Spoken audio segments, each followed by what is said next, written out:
Too a little short for a stormtrooper.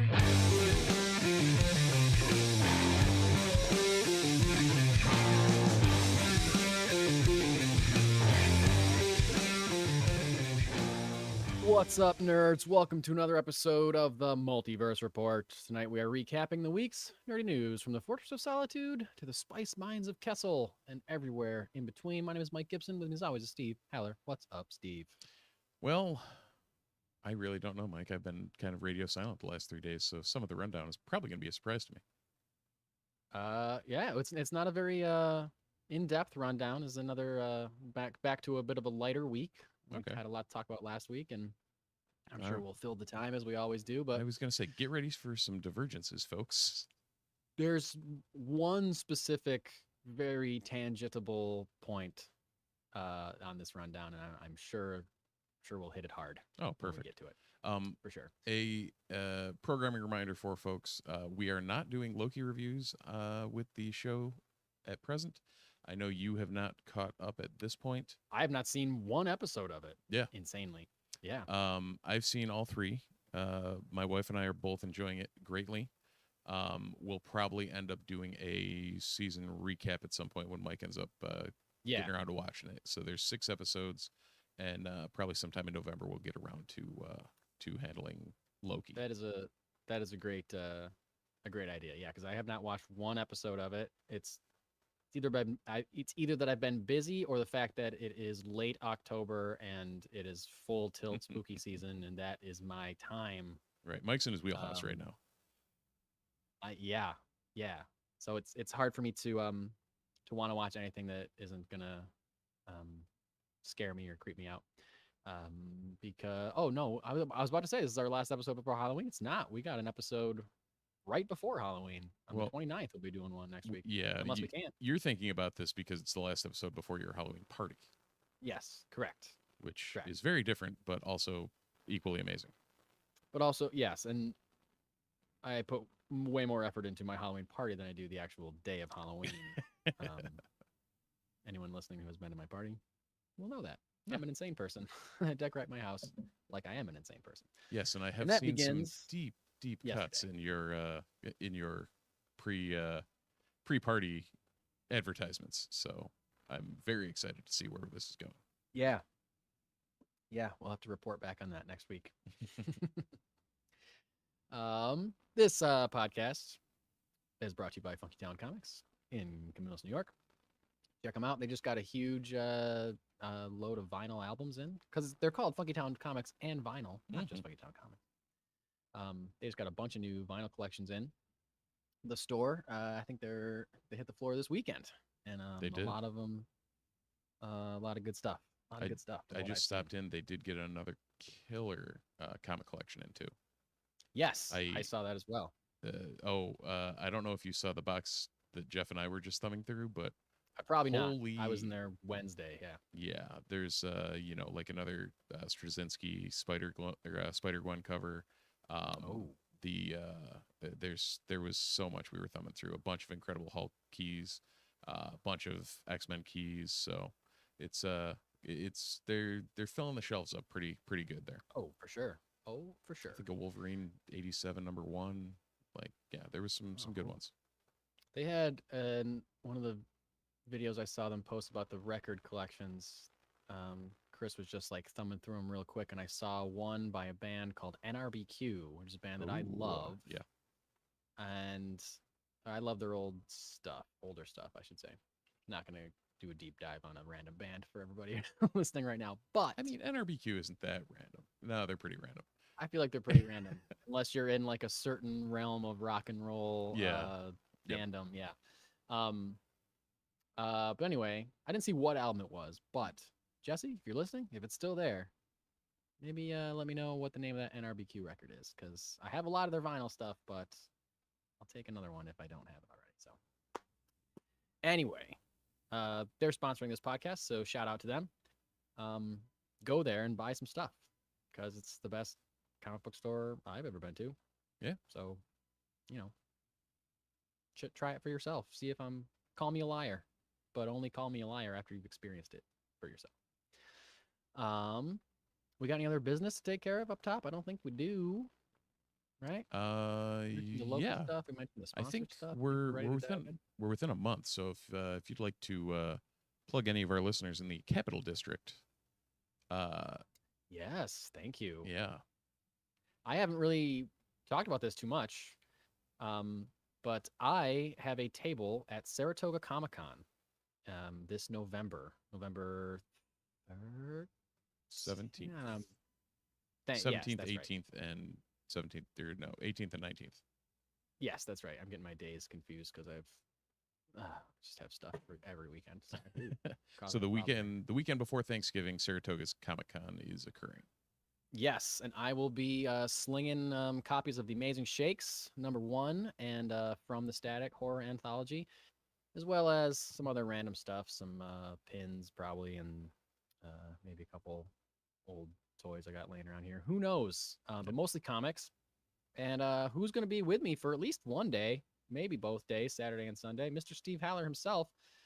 So you'll be getting some Multiverse Report content from Saratoga Comic Con, probably on our socials. I don't know, maybe we'll be able to record something while we're there. I don't know. Yeah. I don't know. But I'll definitely be there for 2 days. Steve will be accompanying me for some of the time. And so if you're in the capital region, you plan on going to Saratoga Comic Con, come and say hi. That'd be great. That'd be awesome. Absolutely. Look forward to seeing you guys. Yeah. Absolutely. So diving right in.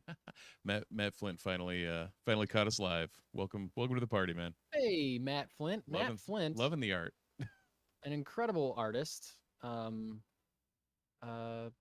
Yeah, just all around. I've seen so much of his work. I follow him on all the socials, and you should too if you're listening. Check out. I think he's at the Art of Matt Flint or just Art of Matt Flint on most socials. Instagram is Matt Flint Art. Oh, that was close. Just take those words I said, put them in the right order, and then you're good to go. That's the wrong Matt Flint. Apologies. Oh, okay. Yeah, go with Maybe the I'm Art of right Matt then. Flint. I know that's at least his Facebook. So Yeah, he's out there. He out there, and he's great. So check him out. You know what else is great? That studios and SAG-AFTRA are sitting down to resume negotiations this Tuesday. That's our bit of strike watch information. There's also something where apparently like a bunch of very famous people, Ben Affleck, George Clooney, made some kind of offer for like them to pay more union dues or something to cover expenses for whatever. I don't know. I think it was a proposal that I don't think it was accepted because I don't even know if it's viable or it might not have been within union the realm of what they could do. Yeah, so I heard about that, but I didn't really pay too much attention to it because I kind of saw that it was dead in the water when I was reading it. So, but regular negotiations resuming Tuesday. I know everyone wants to get this resolved one way or the other, so hopefully we have a return to work pretty soon for all actors out there.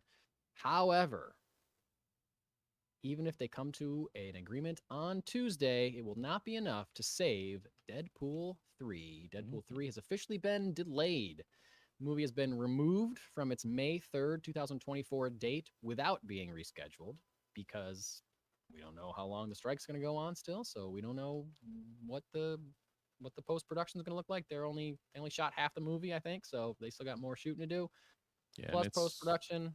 And with it being the kind of movie it is, I'm sure they're going to want to take their time with ADR and or reshoots and or figuring out what's going on. I mean, it's not like Ryan Reynolds improvs anything in these movies, right? Right. Yeah. Yeah. Never it's all comes up with perfectly anything scripted and right off. There's nothing off the cuff. Nothing at all. Yeah. But yeah, a movie like this is going to be a huge movie. Yep. You know that Marvel wants it to be a huge movie and do huge numbers. It's the return of Hugh Jackman. It's the goodbye to all the other Fox Xmen characters that we've heard rumored. Like those are probably showing up. It's a goodbye to that entire universe. And it's Deadpool's first MCU movie. They want this movie to be great. There is no reason for them to rush this movie. I hope that they don't. Delay it as much as you need to delay it to make it great and make it the way it needs to be. Don't rush things. According to Deadline, which is the one that the outlet that broke this story, even if the strike was resolved in the next few weeks, it still would not be possible to hit the May 3rd date. So this was inevitable. It just was announced this week. So no word on when it's going to be rescheduled. Like I said, so this could be as late as, I don't know. This feels like a summer movie to me. It feels like they want it to be a big summer movie. So is it possible it gets delayed till May of 2025?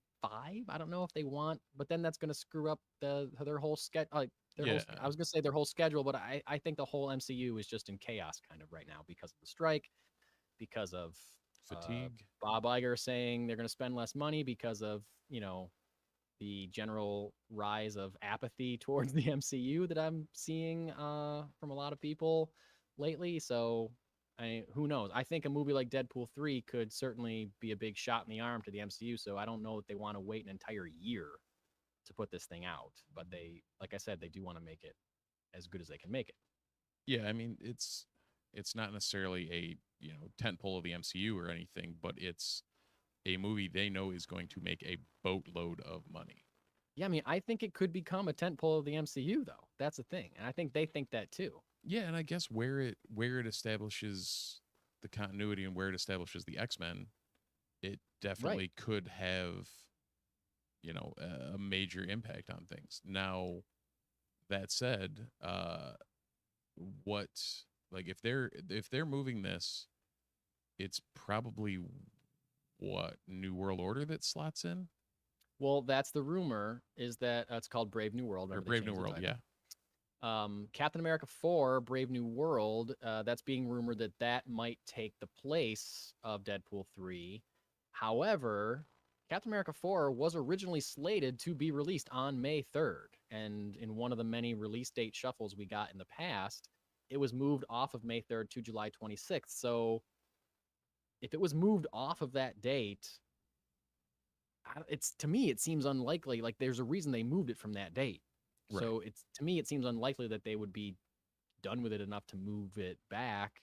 Well, you've also got to think if they moved it out, it may have been for, VFX or whatever.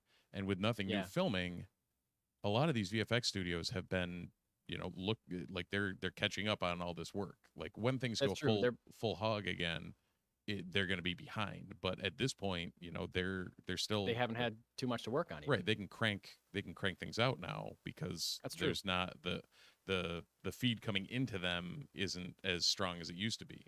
So yeah, I mean, it may be something where if it was effects and post stuff, then maybe they were able to make up that time and be able to bring it back. That's true. I think it's whether or not they have to do reshoots, I guess, on Captain America 4. And it also depends on if it's possible for it to come out before any other movie that was scheduled, because the MCU is connected. If it doesn't make sense in the overall story where it's placed, like, who knows if it's got something that, or if they need to change it so it can come out earlier, there's who knows. But I mean, they've kind of burned themselves. We've talked about recently, they've kind of burned themselves by doing that in the past, like sacrificing quality of movie for, to rejiggering the overall story at the last minute just so they can hit release dates or whatever. Like, it's not worth it. It's not worth it. 100%. So, and again, I think they're really looking at this movie to be something big. So I wouldn't think that they would want to do that. So that's Deadpool 3. But speaking of, yeah, man, because sorry, you were mentioning how, I'm sorry, I was about to start a new thing and I'm going back, but they want it to be big. They want it to be good. This is the first X character that's appearing in the MCU. Yeah, that's officially MCU, officially produced by Marvel Disney Studios. And the MCU, right? Yeah. So and we've heard all the rumors that, we know Hugh Jackman's going to be in it. We've heard all the rumors that there's other X-Men characters. This is the first MCU movie that had, Professor X was in Multiverse of Madness. And technically Kamala Khan as well. True, they did say she was a mutant in her show. Yeah. But canonical, not that people don't care about Professor X, but yes. Yeah. This is like a big one, and we're gonna get probably, if those rumors are true, we're gonna get a lot of X-Men in this movie. They're not gonna be MCU X-Men. They're gonna be Fox X-Men.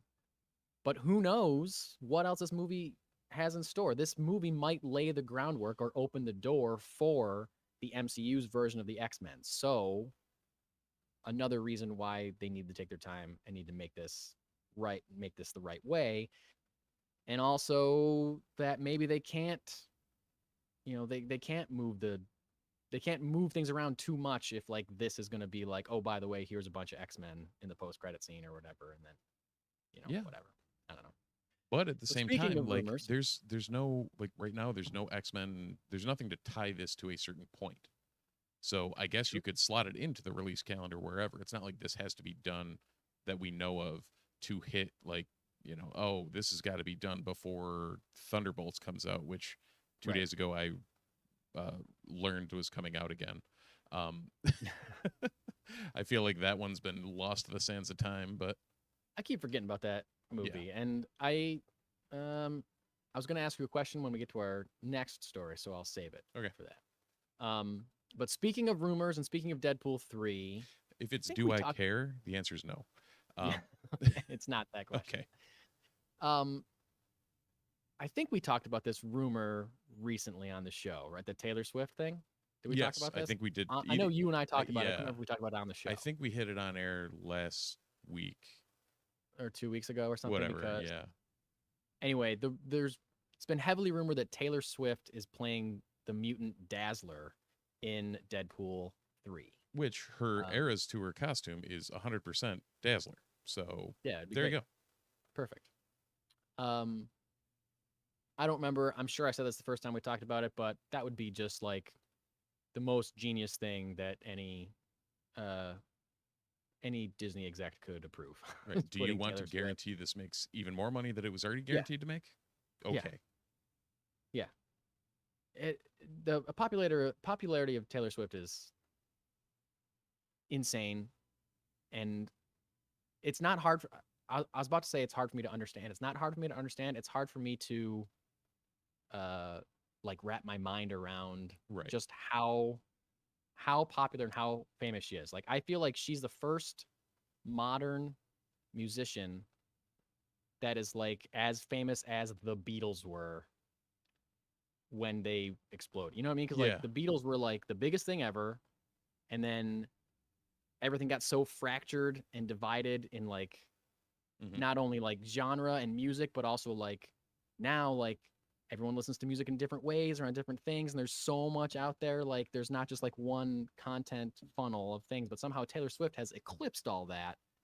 So it's just insane. So putting her in any movie is a genius idea, and you're going to make $1 billion, especially if it's Deadpool 3, which people are going to see anyway.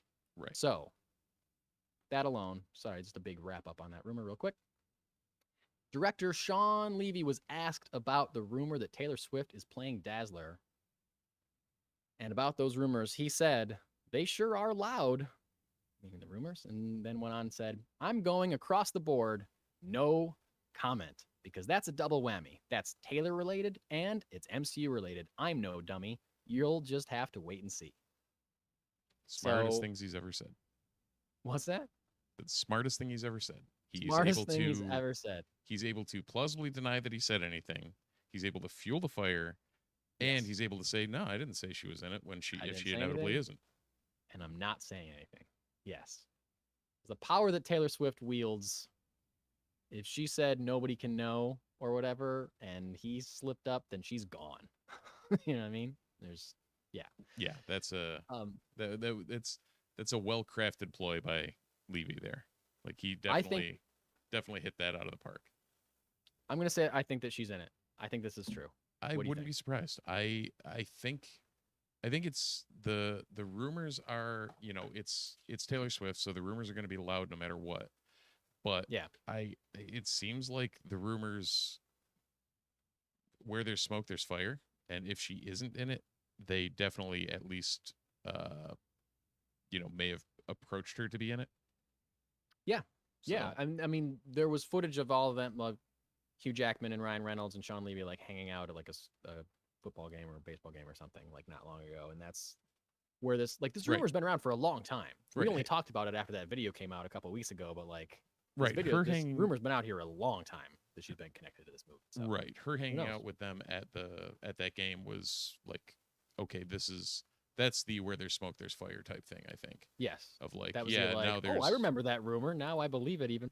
yeah, Yeah, there's some sort of for sure. wow, that's kind of plausible that could happen. Okay. Maybe we'll look into that a little deeper. Exactly. All right, so moving on to more MCU related stuff. There's a new book that's out. Came out last week or 2 weeks ago, pretty Yeah. recently.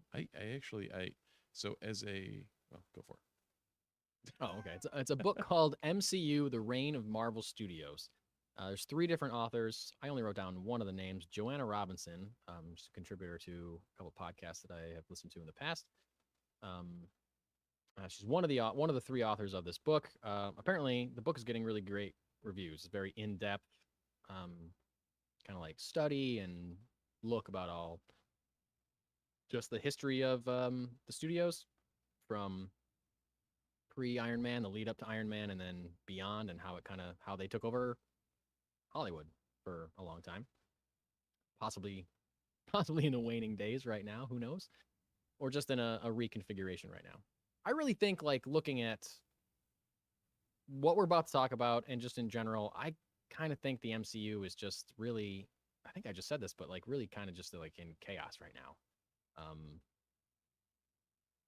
I really believe that. I don't know. It's just, and I think all the signs are there, but I don't really see too many people talking about it. As far as like I'm talking about it right now, I guess. It just seems like, yeah. I think there's more chaos going on at Disney and at Marvel Studios than they are letting on. And I think there's more of probably a frantic course corrections and figuring out what the hell are we going to do than there has been in a long time. Because I think they're reading the room. Yeah. And they're not going public with, what they're needing to change. I don't know. They're not going to admit it, but I don't know. I wouldn't be surprised if there's people not panicking, but getting nervous over at Marvel Studios or trying to figure out what's going on next. Yeah, I think you're probably right there. 100%. Yeah. It I don't know. It seems like it's one of those where maybe I think the course correction is there in the sense of what we talked about last week with the showrunners and things moving in that direction on the TV side. and having some sort of oversight, which I would assume translates also to the movie side of things, but who knows? Yeah. But like, I mean, I think it's become almost overwhelming for, we talked about it, like Feige as a exec should not be the one show running these shows. Right. And he shouldn't be the one doing the overarching, like, since he got the promotion, quote unquote, at Marvel, that's where we're starting to see things drop off. If you look at the timelines, that's almost where we saw it go, because he can't be an executive and helm this whole thing at the same time. Yeah. I mean, and you and I have been talking about, since we started this podcast, we've been talking about how there's too much Marvel stuff to keep up with. Like there's just too much content. And when we started it, there wasn't as much as there is now, and there's even more now. And in us saying there's too much, we're just consuming it. Right. Now look at the people that are making it, and it's like you just said, it's still just Kevin Feige, who's like the executive producer of all of these things, and he's very hands-on in all of these things. So there's too much for us to watch. He's making it. He's got to be just right on the edge of sanity, I feel like, at this point. So especially when, earlier in the year, you got Bob Iger saying, like, Marvel's brand has been diluted from all of the content that they're putting out. So that the upper brass at Disney is like, yo, dude, you're doing too much. Yeah. So if this is the question I was going to ask, and I'm going to ask it now before we get into this story, because I just teed it up really well. We're saying Deadpool's getting delayed. We've seen things get shuffled around. We know other things are going to get shuffled around because of the strike. We just haven't announced it yet. They haven't announced them yet. Because like Thunderbolts was about to start filming when the strike happened, but then stopped. And so whatever date that has, it's That's been pushed shot. by 6 months. Yeah. So like it's not happening. Well, pushed by 6 I months wouldn't and possibly farther, depending on for sure. what the Oh, for sure. ramifications of stopping the strike are. Like, do they have to go back Absolutely. to the writer's room, or what has to happen? I just meant that their start filming date has been pushed at least 6 yeah. months. Yep. You know, but I wouldn't be surprised. Well, I know for sure we're gonna see other things get moved and get delayed. I would not be surprised if things get canceled. Yeah. Because of the delay and because of the Bob Iger stuff that we talked about months ago. You know, we're not going to do anything that isn't going to be great, and we're going to spend the money where it needs to be spent, but we're not just going to spend money on everything, and Marvel's brand is being diluted. Yeah. I would not be surprised if we see things get taken away. So, Steve, off the top of your head, the projects that we know have been announced, what can you see disappearing from the Marvel slate? Thunderbolts. Like, there's no. I would love to see Florence Pugh as Yelena Belova again. Same. However, I mean, David Harbour is David Harbour. I can see him in a bunch of David Harbour movies, but yeah, like I'll go watch Hellboy again. That's fine.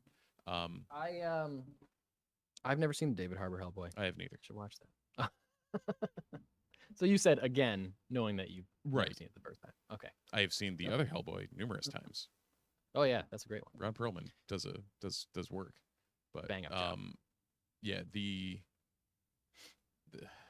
I mean, yeah, like that's got to be where you clear the slate, because basically right now 2024, any release dates that have been announced for 2024, consider that whole thing like an amoeba. It's just kind of whatever's happening is happening.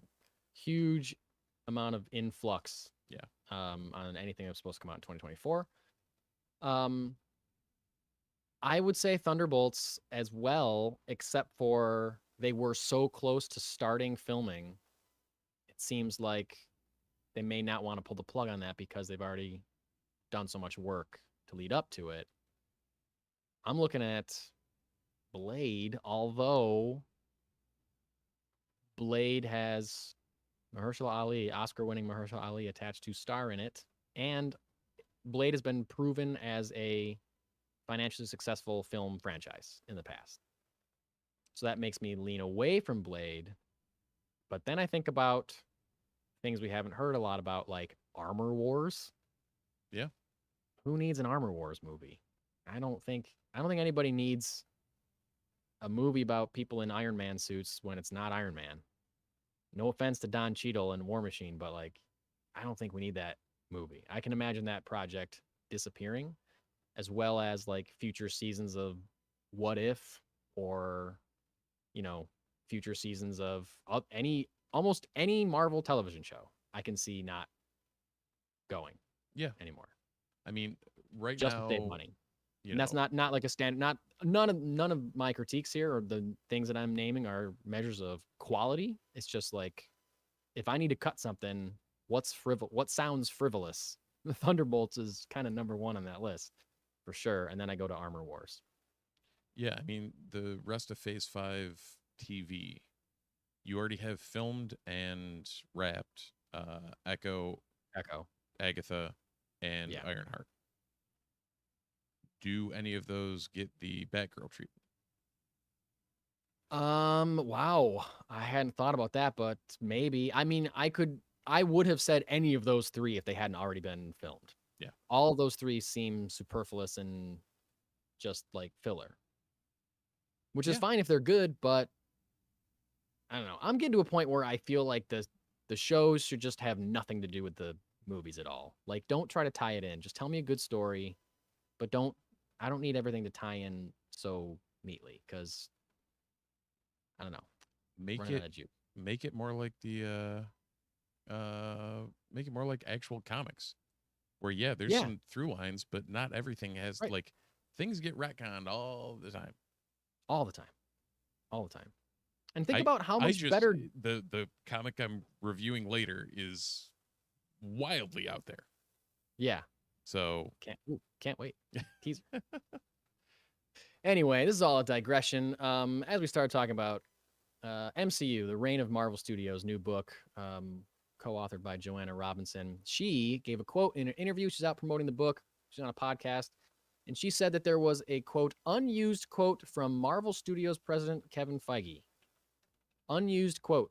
And that quote was, she said it was, quote, sort of implying that, like, Secret Wars will serve as a soft reboot in which they can prune everything that's not working and just keep what is, or bring back people you thought were gone forever. So you're going to wait 4 years to do a soft reboot? Well, yeah, because they're in this bed of their own making with this like tight continuity where they can't just drop Secret Wars. They can't, I don't think they can switch up their slate enough to drop Secret Wars in 2026 or 2025. You know, they have to like get all those actors together. They have to film it. There's not even a director attached for Secret Wars yet. And it's supposed to come out after another Avengers movie. We don't know what's happening in Kang Dynasty. There's not even any other Phase 6 stuff announced, though. Yeah, I know. Like, there's Fantastic Four and the 2 Avengers movies, and that's it. Like, I know. if that's all of Phase 6, that's all of Phase 6. But, like, I don't know. Like, I know, man. Yeah. I know. Makes no sense. I mean, a movie like Secret Wars does seem to be a good point to make it a soft reboot because whatever, there's different dimensions and different realities or whatever. At the end, the doors close and whoever's left is like the new team. You know, like that, quote unquote, is a sensible place to do a soft reboot. Now, I'm sure it's comics, it's superheroes, it's crazy writing. You could do a soft reboot in Kang Dynasty, or you could do a soft reboot in Fantastic Four if you wanted to. You could figure out how to do it. You could figure it out. So, and I like half this quote, and I don't like the other half of the quote. The half the quote that I like is that, like, I think Marvel Studios probably needs a soft reboot. I think it's getting too far away from itself. And I think that's probably a smart idea. So you're not doing away with everything that you've done. You're just being like, okay, all these other storylines, they don't matter anymore. Like, you know, this Joanna says pruning. Yes, you're pruning the characters that don't work or whatever, and you're just going to stick what does work, and you're going to go forward with that. That makes a lot of sense. Marvel, you should do that. This is a good idea. The part that I don't like is when she says, or bring back people you thought were gone forever. I don't want them to bring people back from the dead just because they think they're going to make more money at the box office. You know what I mean? Yeah. Like, comics are comics, movies are movies. They're different mediums. I buy in comics that have been going on for 60 to 80 years. You got to bring somebody back from the dead every once in a while. You kill them because it's drama, but then you run out of things to do and you got to bring them back. Like, name a comic character that hasn't died. It's really hard to do. Hard to name a superhero that hasn't died and come back. But yeah, I mean, there might have been some X-Men at some point. Yeah, that's probably. There might have been some X-Men at some point, but now they're all dead and back. Right, because exactly. of Krakoa. X-Men are some of the highest. They're killed off all the time. Yeah, highest body count. That's what I was trying to say. Yeah, I mean, there's been multiple mutant genocides. Like, right? Yeah. What are you doing? Happens all the time.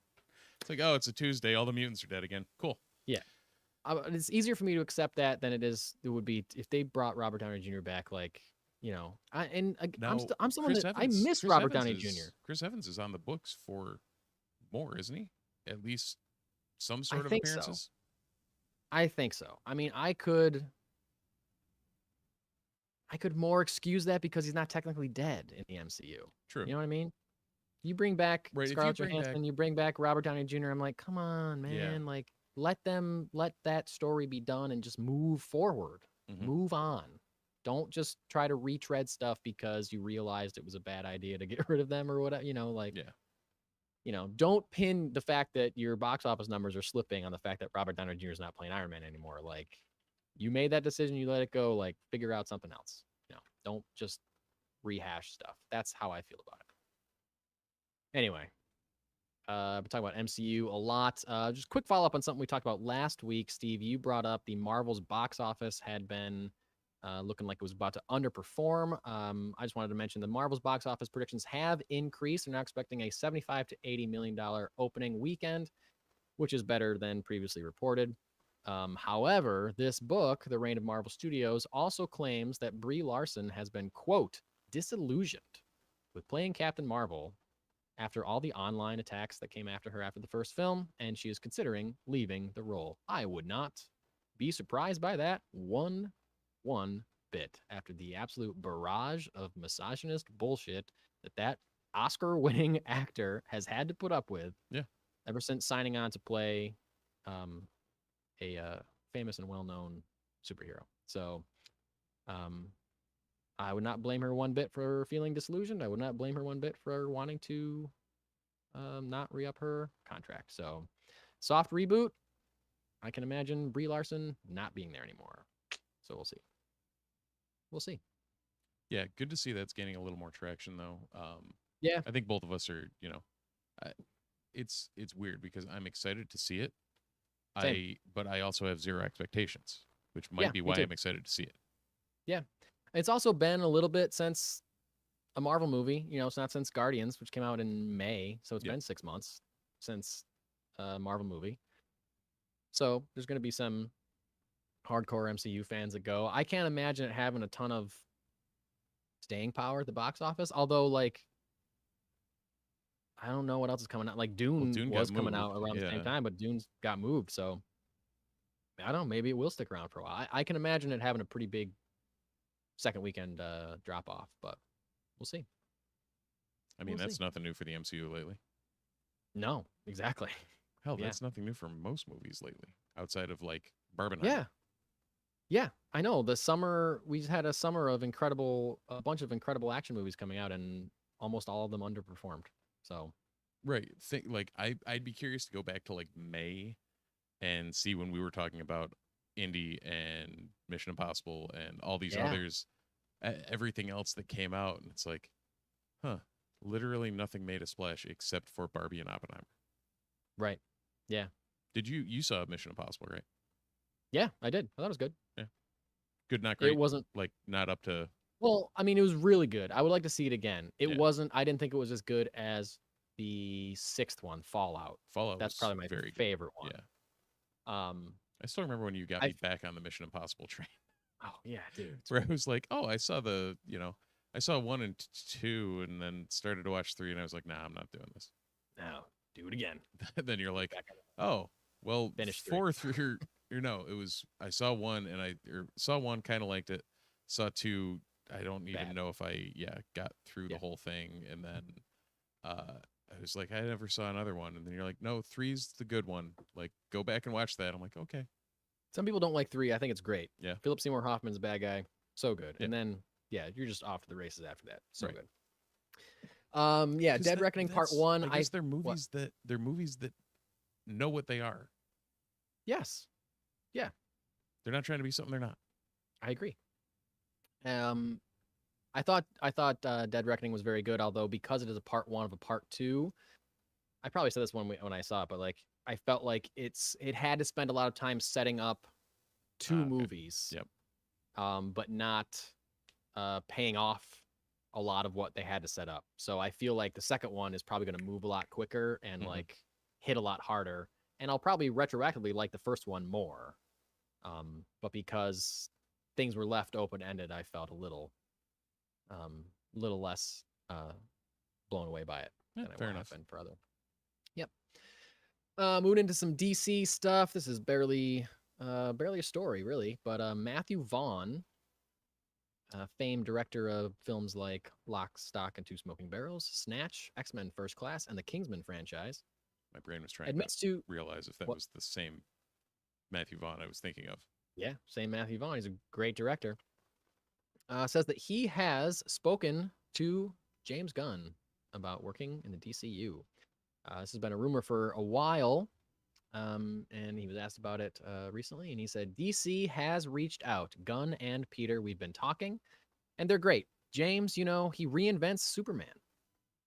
don't know what he knows about that. That seems like he knows something about Superman Legacy that he's not saying anything about. So he said, never say never. At the moment, I'm very much enjoying creating my own things. I think Gunn, the franchise, or DC is in the best hands it's been in for a long time, so let's see what happens. Matthew Vaughn has been rumored to be involved with The Authority, the film The Authority that James Gunn announced. And I think he'd be good for that because it's James Gunn is not James Gunn. Matthew Vaughn, I've also recently heard him say things about how he thinks superhero movies need to like pump the brakes a little bit, and The Authority being kind of like just kind of off the beaten path slightly. I mean, it's still very much a superhero story, but it just going a little bit to the side. So that might be something that he gravitates towards. Are you a fan of Matthew Vaughn? You ever seen of his films? I think he's a really good director. And I agree. Yeah. I think I've never seen any Kingsman movies. I've heard they're really good. I should sit down and watch them. Yeah. I've heard the first one specifically is really great. Yeah. And I really need to watch that. Yeah, I want to say it was your brother-in-law that was like, you should actually watch this. Yes, yeah. Dan loves those movies. Yeah, but he's like an espionage. I was going to say that fits right into his wheelhouse. Very much his wheelhouse. I think X-Men First Class is probably one of the best X-Men movies, in my opinion. I think like it's up there for me. Yep. Kick-Ass. Oh yeah, and Kick-Ass too. That's right. That movie's Kick-Ass. Yeah, sure was. I mean, Lock, Stock, and Snatch were both great. Yeah. Never saw Layer Cake. No, me either. Or Stardust. He also gave a quote in an interview. He was originally going to direct X-Men 3, The Last Stand. And he quit that movie. Do you want to know why he quit that movie? Why did he quit that movie? He walked into a producer's office one day and he saw a script for X-Men 3, the movie that he was directing. And he said it looked a lot thicker than the one that he had. So he picked it up and he opened it to the first page. And the first page had a scene where Storm creates a windstorm or a rainstorm in Africa to give water to like starving children or like children that are like dehydrated. Yeah. And like saving them. And he says, "What's this? This is a new scene. I don't know this scene." And the producer said, "Oh, that's Halle Berry's script. She wants that to be in the movie, so we're putting it in there so she reads it, and then once she signs on to the movie, we'll just throw it out." And he said, "That's a bullshit way to get people to be on your movie," so he quit. Hey, that's more power to him because that's a stand-up very, very, that's not great. Yeah. So stand-up guy, Matthew Vaughn. However, get ready to tangent, Steve. I think you and I might disagree with him on this next point that he said this past week that blew up my Twitter feed. Matthew Vaughn, I don't have the exact quote, but Matthew Vaughn thinks and doesn't understand why nobody has rebooted Star Wars. As in Star Wars Episode 4 New Hope thinks that it easily could be rebooted because there's so much more stories that could be told with the characters of Luke, Han, and Leia. Why aren't they doing this? Why haven't they told these stories? It seems like a no-brainer. It's something, again, this is not the exact quote. Right. Something along those lines. I guess. What do you think, Steve? There's two. I guess there's one caveat. I don't think they should reboot A New Hope. I do think they should recast the original 3. Yeah. Like I agree with that. It seems like it's like he says, it's a no-brainer. There's a lot of stories to tell. They already recast one of those characters. Yeah, and it was great. We got one. And you got whoever's doing the most of the work on Mandalorian and Boba Fett there whenever Luke shows up, like just have that guy play Luke. Oh, I loved when they showed the stills of him or the shots of him like doing the mocap. Yeah, with like the dots on his face. Why? You look why like are Mark they? Hamill, dude. Yeah, like why did they superimpose Mark Hamill's visage over this? Like he's just standing there. What are you doing? Yeah. And also you got Billy Lord. Yeah. Fisher. Have her play Leia. Yeah, I mean it's done. She's already been cast in Star Wars, but yeah, I know, but you dye her hair, you put her in a different outfit, and she's Leia. Yeah, you're done. Lucasfilm, there, we did it for you. I agree with you. I think part of the appeal of Star Wars, and we've talked about this, I feel like recently, is the fact that it takes place over a very long timeline. Yeah. Both in reality and in the universe of the stories that are being told. So I think, I don't know, that's part of the magic to me, that it has never been rebooted, and I don't think we have to reboot it because there are still, I don't know, maybe Matthew Vaughn doesn't read the comics or doesn't watch the shows or doesn't, read the novels or all these other, like, there's a wealth of stories being told about these exact characters. Yeah. I have gone on record in the past on this show saying that I would love more, sorry to the comics readers, non-comic Luke, Han, and Leia stories. Like, I would love an animated series a la Clone Wars or Rebels that takes place during the original trilogy somewhere, between Empire and Jedi, or between New Hope and Empire, like, or both, or whatever, or after, give us an animated series that's post Jedi, like Mandalorian timeline or something like that. Like, I would love that. Love that. And just get the people that do the voices in the video games or whatever, and have them do those voices. It would be animated, but you're saying recast and do live action stuff. I would love that too. I would love that. I think Lucasfilm was scared of recasting because they think the recasting is what people didn't like about Solo, and sure, there's a fair amount of people that didn't like it because it wasn't Harrison Ford, but those people are dumb. Harrison Ford is 80. Alden Ehrenreich is not. So, like, right. Just, it's fine. It's fine. Just get over it. It's fine. So yeah, Steve, I hadn't thought of that before you said it, but yes, I 100% agree with you. I don't think you need to reboot A New Hope. A New Hope is a perfect film. And I don't know, like, what, Matthew Vaughn, are you saying that do you think you could make a better movie than Episode 4, A New Hope? I don't know that you could, dude. Like, like the amount wonder, of... I'm very curious what the context of the quote was, because I'm wondering if it is something like what we're saying, where it's not like remake Star Wars, but soft reboot the franchise in the sense that utilizing those actors, or utilizing those two actors, should I say. So I don't know. Oh, what's that's that? right. It's even, here's the... Find it. He was on the Happy Sad Confused podcast. Asked if he would be interested in helming a Star Wars film, if he could recast the core original characters. He said, "For me, doing a Star Wars movie is to play with the characters I love. If they said to me they'd reboot Star Wars and actually have Luke Skywalker, Han Solo, and Vader and do your version of it, everyone would say you're an idiot to try, but that would excite me. Why are these characters so hollowed from that 1977? You can't redo it for a new audience? That's what I would do. Everyone is going to go batshit crazy, but let's bring it on. If you want a new generation, make the movie for them. The old generation, hopefully you make it well enough that they enjoy it." Okay. Star Wars is the Skywalker family, and that's where I think they've gone wrong. They forgot. They've done brilliantly in TV, but it needs an epic new film.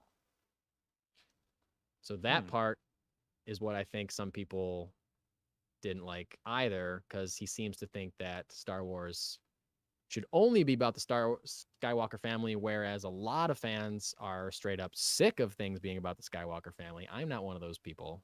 I like a mix of both. Yeah. Yeah. It's weird, because I don't know. And the quote's kind of weird too, in the sense that it's like, there's a couple things he's saying, but he's not saying, but he's saying. I don't even know what he's trying to convey. Like, it sounds like, I'd love to reboot it, but also everyone would hate it. I think what he's saying is he would like the challenge of it. Yeah. And like to put his own spin on it.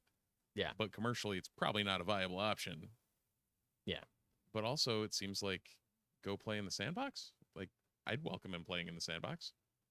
For sure. Like, if they're going to, like what you just said, like, recast those three characters, but let someone else tell a new story, give it to Matthew Vaughn. Absolutely. He seems down for the challenge, for sure.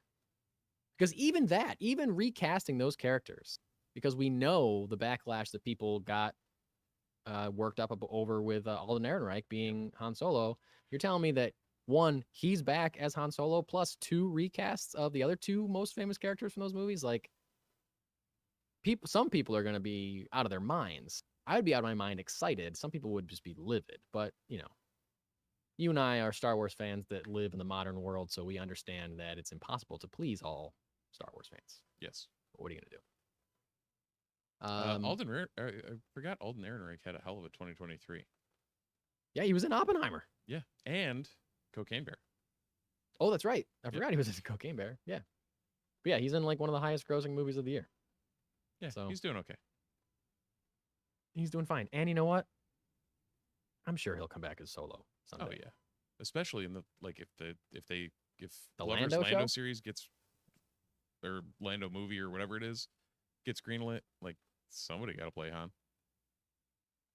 I'll be mad if he's not in that. I'll be straight mad. So I for the first time this weekend I played Sabacc. Oh, that's right. Yeah, you sent me a picture. How'd that go? It was interesting. It's yeah. So for anyone who doesn't know, Disney is selling decks of Sabacc cards, which you know, in the Star Wars universe, it's a digital-ish card game with random stuff and like randomized values on the cards, and it shuffles. It's like a poker style game, but with a thing of randomness to it. And it is the game that Han and Lando are playing when Han wins the Millennium Falcon from Lando. And inherently, they translated it to physical cards and a dice mechanic for the randomness. That said, it was, you know, it's a well-crafted game if you want a poker-style game in the Star Wars universe with an air of randomness to it. Would I play it again on a random night just for shits and giggles? No, but I have a deck of Sabacc cards now. Oh, there you go. Funny enough, when the Solo movie came out, and Disney obviously wanted to capitalize on the fact that the game is the centerpiece of the movie, they made their own Sabacc cards. But at that time, this is true. Look at, I don't know the details, but at the time there was some kind of license dispute of like there was some other game called Sabacc. And so they couldn't call it Sabacc. So they released it and it was called Han Solo Card Game. Wow. So when you sent me that, I was like, are you playing Sabacc or are you playing Han Solo Card Game? But apparently you had that license agreement has been resolved, and now it's actually they can call it Sabacc. Yeah, they must have figured it out, and it's crazy that they didn't already own that, because they didn't make up that name for the movie, did they? Did that already? Oh no, that's been like that exactly in the EU for years. Right. So it seems like they should have already owned that name, but apparently it slipped through the cracks somehow. Who knows? So, Ren Ventures registered the U.S. trademark Sabacc in 2016, the same year Lucasfilm sent them a cease and desist letter. With Star Wars Solo, a Star Wars story coming out in May 2018 and featuring the card game. Lucasfilm tried to take the trademark back into its fold, first challenging registration, filing federal trademark suit. Oh, okay. Countersued, sue, countersue, sue, countersue. Lucasfilm ultimately was able to trademark Sabacc in August 2018. Right. So they just couldn't when the movie was coming out because the legal dispute was still going on. Yep. So they couldn't call it that, and they had to put the toy out. They had to put the toy into production before the legal dispute was solved. Yeah. Okay. Wow. That's great. Crazy. Huh.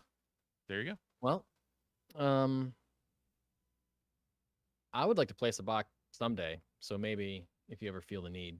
Oh, 100%. Have me over and show me how to play. Works for me. We'll get the crew that recorded the Ahsoka finale over and play some Sabacc. Yeah, film it. Yeah. Let's put it out as an episode. Sounds like a plan. Learn how to play Sabacc the Multiverse Report way.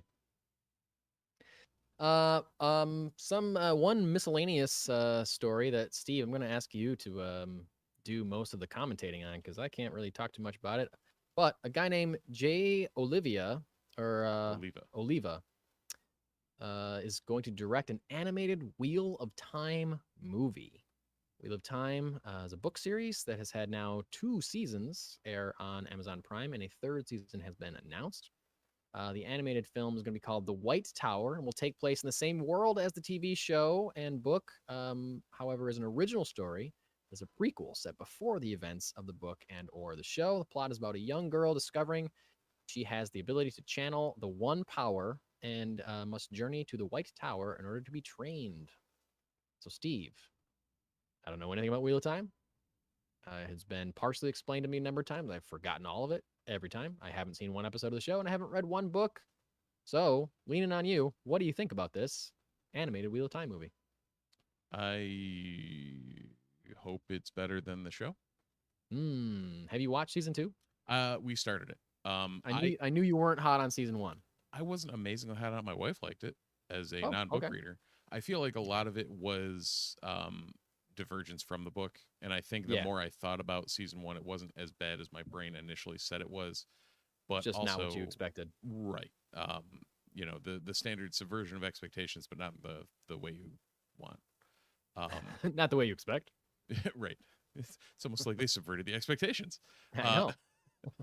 But they like season 2 apparently is getting mixed, like similar thing. They've widely diverged from the book, but it's some people have said it's good, some people have said it's bad. I don't know. We're an episode in. All right. I've dissociated anything from the books, and I'm just like, all right, this is going to be a show in the world. Cool. We'll take their interpretation of it. But again, like we talked about in the past, you and I as comic book readers, I feel like have the ability to do that. Like we've been doing it for years of like, well, Frank Miller looked at it this way, and you know, Jonathan Hickman is not looking at it the same way, and these are the same characters, and all right, well, let's see which one we like. Yeah, exactly. But with this, you know, the plot being a young girl discovering she can use the power and heading to the White Tower seems like a good, you know, baseline you can easily craft something around. Having it be a prequel sets it in a time that's a little more structured and less tumultuous than the timeline of the books. There's a lot of things going for it that you can effectively use the framework of the contagious yawn. Sorry, man. Use the framework of the story to, you know, create something in the world that's not as controversial or not as I was just thinking that. Yeah, because you said you were rubbing up against the season 1 because it wasn't what the book is. Well, this is an original story just in the world, so right. Well, it's I feel almost like you and like fans will be more open to it. Right. It's almost like we've talked about for Star Wars of like, use the world and just go do something new. Exactly. And this is kind of them using the world and going and doing something new. Yeah. So. Yeah. Jay Oliva has directed a lot of other animated stuff for both DC and Marvel, and he's done storyboards for live action superhero movies like Batman vs Superman. So he's certainly no slouch to that kind of stuff. He so did Batman Dark Knight Returns too, right? The animated version, one. Yes. Yeah, I think so. So cool. Steve, do you have a comic to review this week? I do. I do too. You want to go first? Or you want me to? I don't care. What do you think, buddy? Yours is in your hand, so you go for it. Mine is in my hand, and boy, I have one from Dark House Comics. It's called Subgenre by Matt Kint, Wilfredo Torres, and Bill Crabtree. And it is I did not know that Dark Horse was doing a prestige format style. Oh, wow. Similar to DC's Black Label. Some of the Black Label stuff is on a prestige, bigger format. This is more of like got a magazine feel to it. Like it's like DC has like a little bit of a thicker cover, and they have like a full spine kind of to their Black Label prestige books. But this is more just like a floppy kind of like slick magazine pages. Anyway, it's called Subgenre. And I don't really know what it's about. And this is after you read it. This is after I've read the whole thing. Okay. Like you say that before you read it, it's one thing. You say it after you read it, it's a very different thing. I also said it before I read it. And I have read it, and now I'm saying it still. However, that's not a negative comment that I don't know what it's about. I'm going to summarize it real quick. It starts with a guy waking up from a nap. He's being awoken by some kind of takes place in the future or a different world or something. They're not really specific. But he's being awoken by like a digital holographic assistant of like a young girl who's talking to him. Like, hey, wake up, time to wake up. And he's having conversations. It's like Blade Runner 2049 kind of thing, where he's having conversations with like clearly a hologram digital thing. You know, doesn't really exist. He goes like he's immediately attacked by, this is a great double page spread, some kind of like pink ninja with like kind of lasery eyes. Don't know who it is at all. And he's like a detective, and it's like a noir kind of style thing, and he's referencing the fact that it's a noir kind of style thing. He says, I'll be honest, I do fall into the cliche of the deadbeat private detective. Can't pay my bills, living paycheck to paycheck. At least I don't have a drinking problem, and I hate jazz music, so I like to think I've broken the mold a little bit. So he's like, they're referencing the tropes of a pulpy detective, you know, trench coat, walking the streets of a dirty, you know, again, Blade Runner-y almost. Yeah. It's future, but it's a detective thing, trench coat, collar popped up.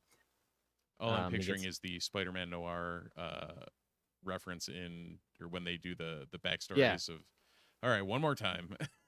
How is there wind blowing in here? Yeah, exactly. We don't pick the ballroom, we just dance, you know, that kind of stuff. It's not like that hardcore, but it's certainly like outright yes, and it's outright referencing tropes like that in the text of the book. So he gets hired by this corporation, and the corporation is called Decipher Cosmics, which is trippy to me because every time I read the word cosmics, my brain sees it as comics, and that makes me think of Detective Comics, right? Because it's Decipher Cosmics. So I'm like, is this a reference to DC? Is it a reference to Disney? Because we may be talking DC in a minute. I can't wait. But anyway, this giant corporation that produces a ton of content, blah blah blah blah blah, makes me think it's a reference to Disney.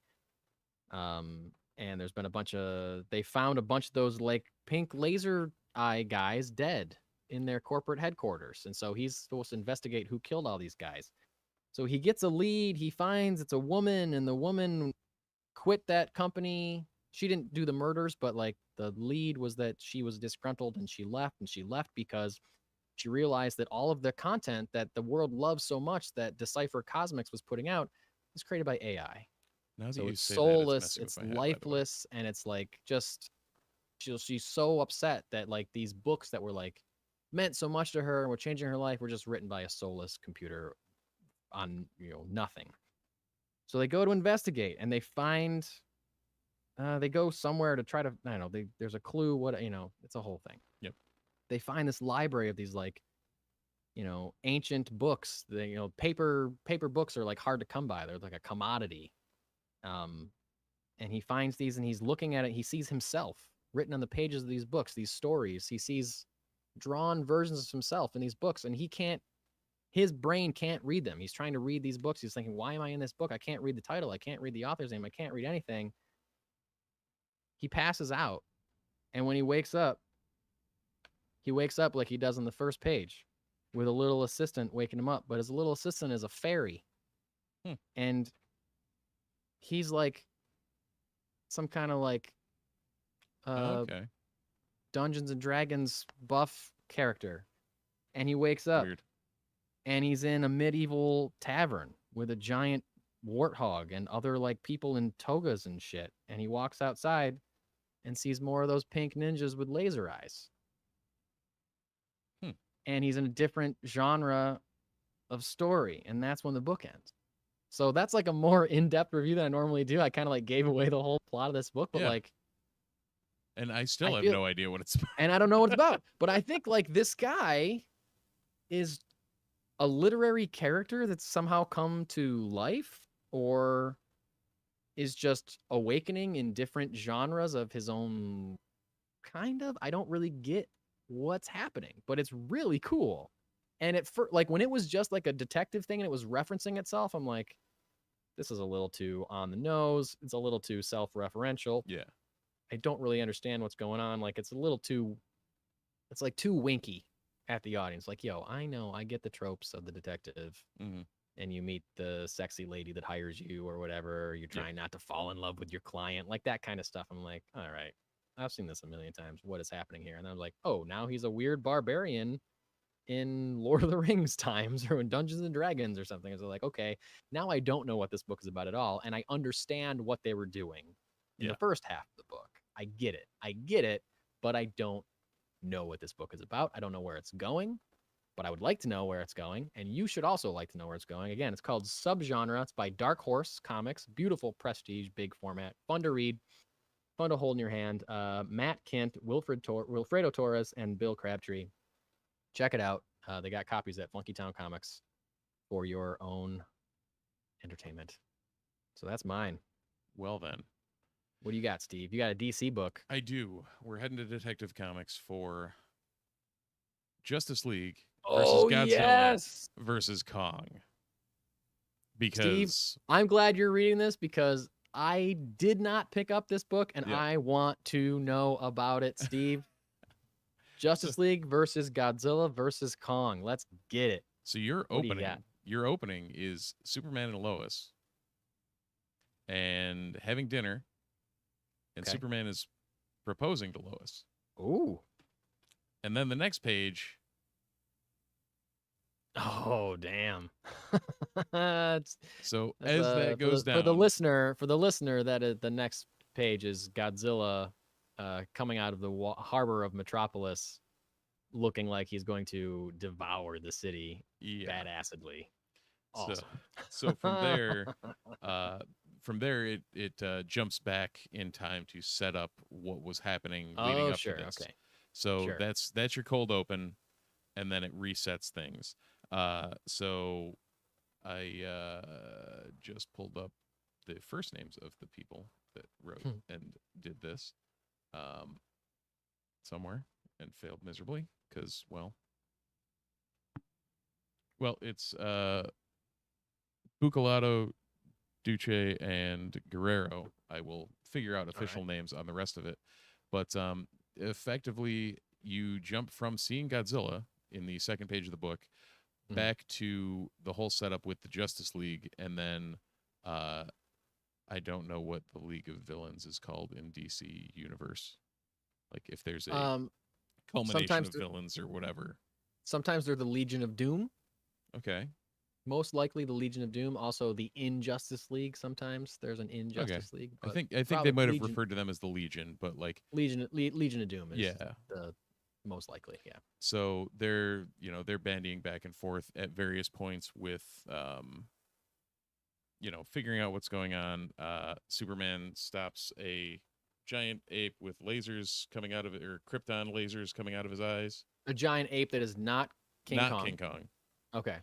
Just one of the many sentient giant gorillas that exist within DC continuity. Yes. There are plenty speaking of which, Gorilla Grodd there you go. is there in the Legion. I don't know who the cat person is.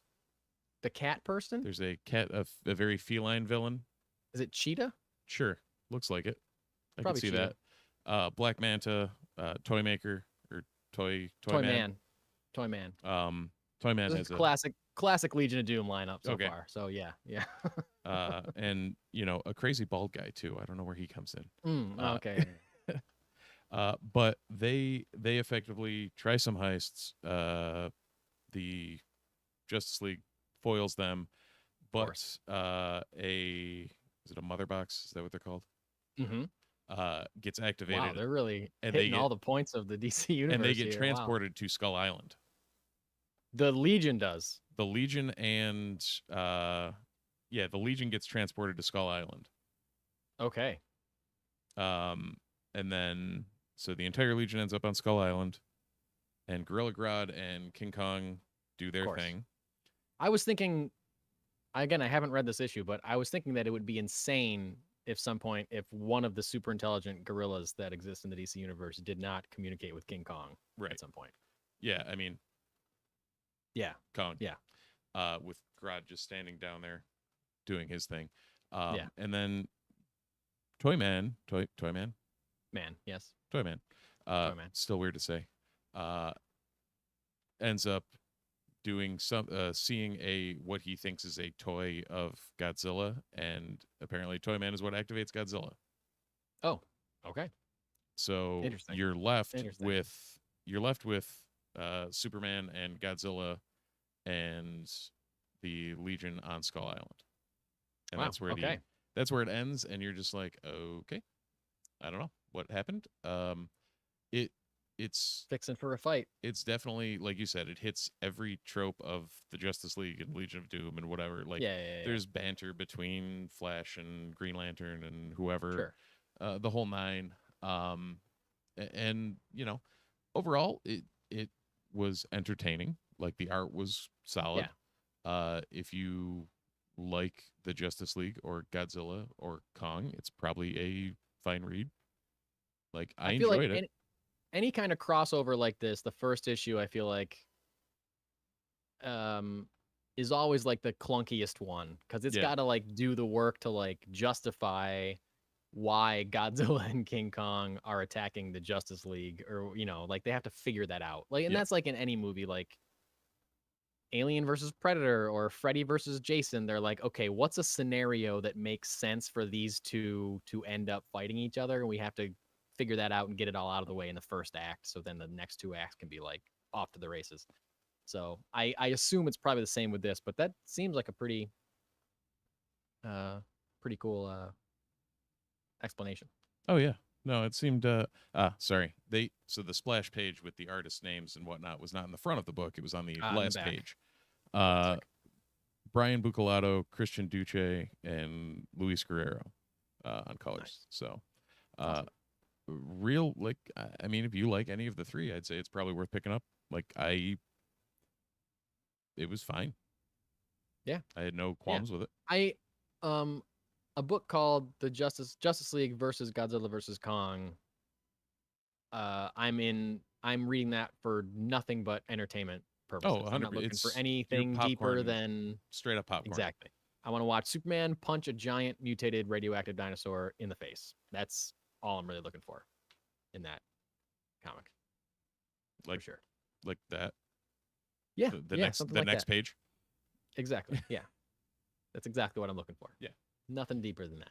So yeah, I mean, when you read a title, Godzilla versus Justice League versus Kong, it's like, what do you expect? What are you looking for? We're not it's looking not for change cinema your life. Here. Right. Yeah. Exactly. Not high art. It's not high art. This week in your local comic book store is a pretty big week. I just kept writing down banger after banger of title, I feel like, this week. A lot going on. We got Action Comics number 1058. Alan Scott, The Green Lantern, number 1. New Green Lantern story arc, number 1. This will be the third Green Lantern book, because there's Green Lantern with Hal, and then there's Green Lantern War Journal with John Stewart, and then Alan Scott Green Lantern is the third mainline Green Lantern book for DC. Pretty cool. I feel like they don't usually have that many multiple titles for them. Anyway, Alpha Flight number 3, Amazing Spider-Man number 36, Batman Beyond Neo Gothic number 4, Batman Brave and the Bold number 6, Captain America 2, Captain Marvel 1, Dark X-Men number 3, Detective Comics number 1075, Edenwood number 1, Flash number 2, Gargoyles number 10, Giant Robot Hellboy number 1. Don't know what that is, but I love that combination of words. Green Arrow number 5, Hallows Eve, The Big Night, number 1. Harley Quinn, 33. Ice Cream Man, number 37. The Immortal Thor, number 3. Jean Grey, number 3. Marvel Zombies, Black, White, and Blood, number 1. I also just read, speaking of the Black, White, and Blood subtitle, Marvel's done that with like Wolverine and Deadpool and Marvel Zombies. They just announced they're doing one with Alien, which I think is really cool. All right. Yeah, awesome.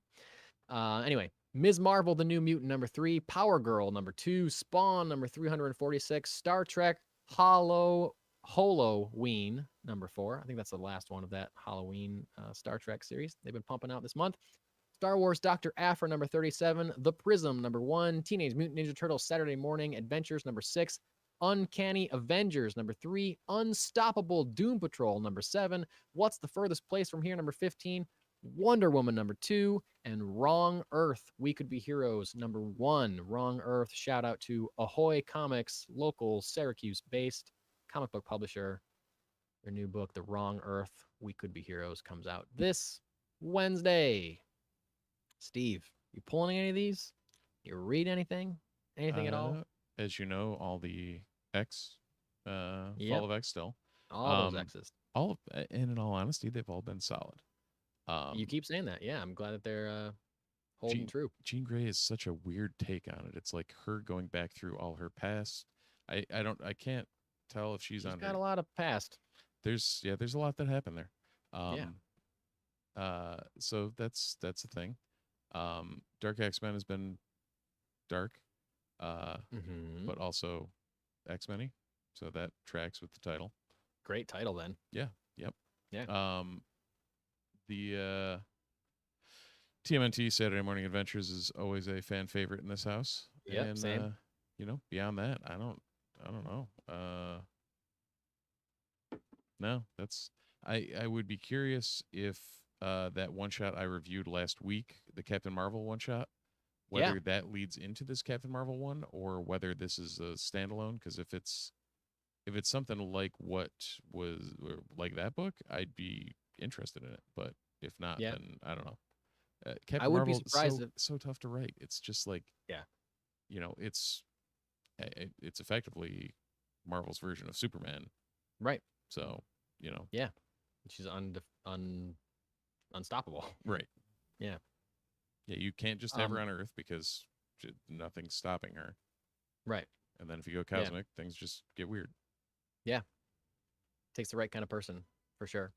I wouldn't be surprised if it does connect to that one shot, because like we talked about last week, I feel like when there is a movie coming out, it's smart for a company like Marvel to have a number 1 or a one shot or something in stores so people can go see that movie and then be like, oh, I can read more about this character. I'm going to go, oh, there's a number 1.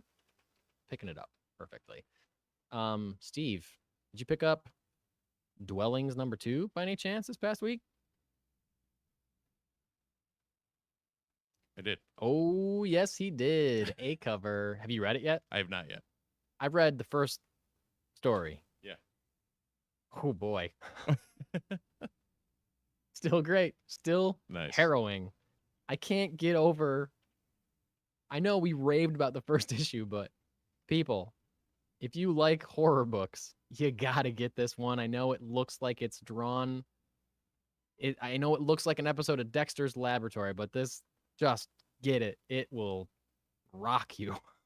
It is rough. It is disturbing and harrowing. Harrowing is the best word for it, I think. And it, based on this book, I think that he's developing a little bit of a shared universe continuity with these stories, because there's references to some stuff that happened in the first book, blah, blah, blah. I'm not going to spoil anything, but I've only read the first story, but man, J.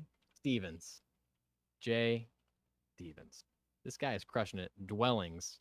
I know they got more of these at Funky Town. Yep. When I was in there Wednesday. I picked this up. I think 2 other people, while I was just there shooting the shit with Jesse for a while after I bought my books. 2 other people came in and asked for this book while I was there. Like, it is a hot book. It is blowing up. People know. How many printings did the first one go to? Quite a few. I wouldn't be surprised if there's going to be another one. But I mean, you can jump in there. It's not it's 2 short stories. Like I said, they tie into things. They tie vaguely into things that happened in the first book, but not enough that you couldn't read this story and not know what's going on. Like, you just want to read 2 great horror stories. Go pick up this book, Dwellings, J. Stevens, Funky Town, Comics and Vinyl. Do it. It's so good. And all like the fake ads. Oh, those are so great. They're so great. I spend so long staring at these things that I'm just like, yep. Sometimes they, sometimes they're an actual ad for something. And sometimes it just looks like it. Like, that's another page of like things that just look like ads. But if you read them, it's just like weird poetry.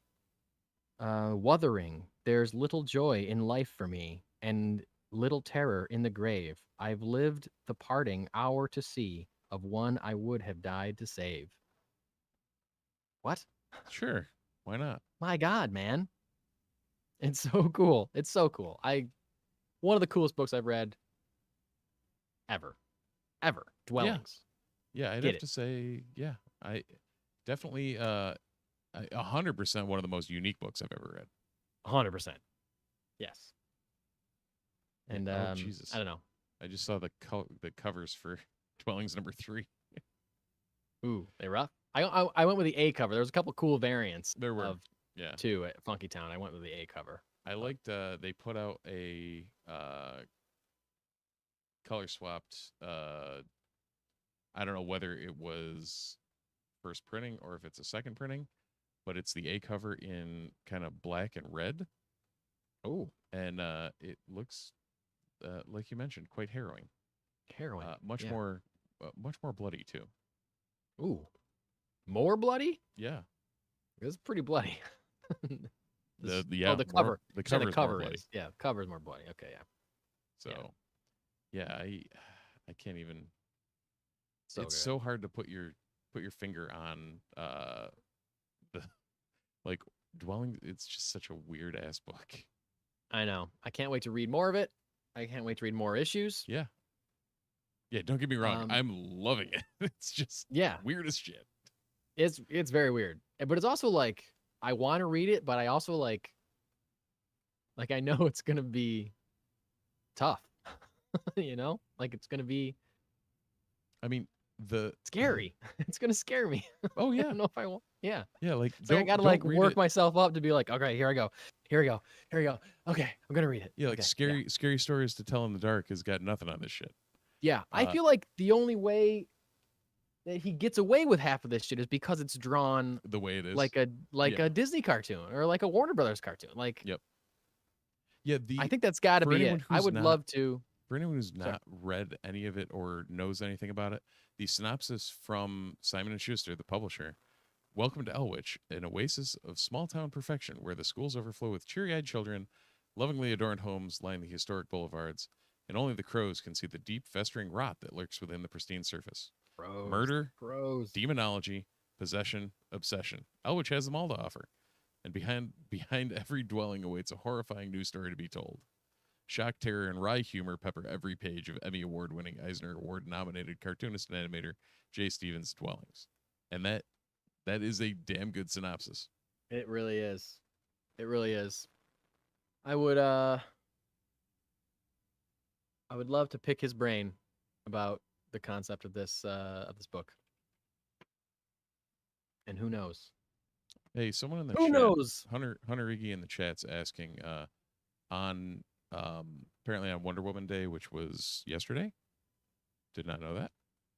Oh, like official Wonder Woman Day. Yeah. I guess I didn't realize that either.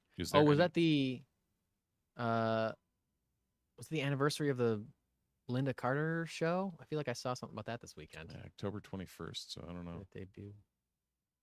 Yesterday. I also didn't realize it was Wonder Woman Day. Is there a question about Wonder Woman Day? Is there any significance to oh wow, Jesus. I just saw the cover. But you liked it on Instagram, but the new 52 cover 38. It was the bloody her looking like a Norse god instead of her standard Themyscira look. Oh. I remember liking that. It's I liked it because James Gunn shared it, right? Yeah. Yep. Where's my phone? So is there anything like significant about that issue? To my knowledge, no. I don't know. I liked it. I'll tell you why I liked it. Because it's an awesome looking cover. Because because one, it's badass as hell. I can't find it again. Because it looks badass, and I like that James Gunn shared it because we haven't heard much about specifically Wonder Woman. We know that they're doing an Amazon series called Paradise Lost about, Themyscira, like Game of Thrones, but takes place in Themyscira, was the pitch, apparently. And that pitch works for me. That sounds great, but he says it takes place before Diana is even born. So we haven't heard anything about specifically Wonder Woman from James Gunn. So, and we know in the past that he has, before he made his announcement in January, he was posting pictures. He posted a picture of Mr. Terrific, and lo and behold, Mr. Terrific is in Superman Legacy. He posted a picture of Lobo, and all these rumors are pointing towards Jason Momoa playing Lobo in Superman or in something else. So I feel like sometimes when he posts a random picture like that, it makes me think that he's got a plan. So when he posts an absolutely like a picture of Wonder Woman that is like bloody and beastly and like just going really, really hard, it makes me excited to be like, oh, he's got a new vision and a new take on Wonder Woman that we have not seen before in live action. And I liked it because him posting that made me excited for his vision of Wonder Woman, whatever that may be. Okay. And it might be a little bit more savage. It might be a little bit more Red Sonja than we've ever seen in the past. Yeah. So I kind of hope it is, because I would like it to be different. I don't want it to just feel like the Gal Gadot Wonder Woman, but just with a different actress. I would like it to look and feel different. I'm sure that it will. And if that's the direction he's going in, then I think that's awesome. And I'm excited to see that. Because she does have that two sides to her personality. Yes, she is the person that will lead with her heart and try to find peaceful solutions to everything. But if the solution calls for war, she is right there with her broadsword and shield and lasso, and she's ready to go.